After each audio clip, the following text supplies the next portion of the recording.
Hello everyone, Greg Shelby here again with another book update for you guys. Just as a reminder, these are like a 3 to 5 minute book review offered by my wife and I.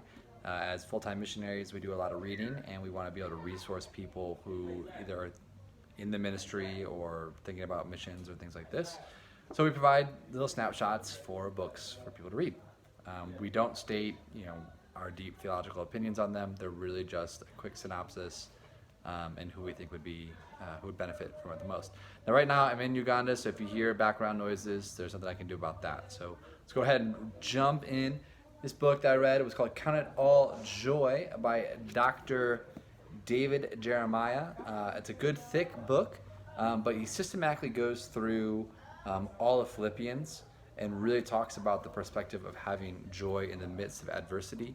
I was actually able to read this while on lockdown in Uganda due to COVID, a bunch of other sicknesses. So it was a really well-timed book.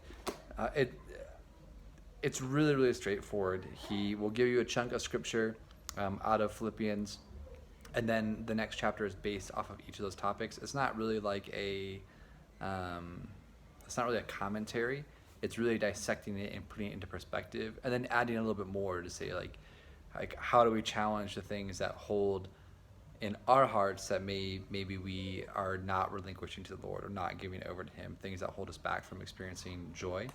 And so it's really, really like a whatever the cost pursuit of joy, and very, very encouraging. Lots of good quotes in here and just perspectives, and really challenging to take scripture and then show how the flesh manifests counter to joy. So it's really revealing. It gives you a lot to chew on and kind of I don't know, maybe if you're a self-reflective reader, I'd highly recommend it. So really goes into the category of for anyone. It is a bit of a book. I mean, it's pretty thick, but if you find yourself in adversity, if you want to learn how to have a heavenly perspective in the midst of trials, or even if you're in a position of persecution, or maybe you're just discontent in general with your circumstances or life, then I would highly recommend this book. Anyway, that's it. Peace out.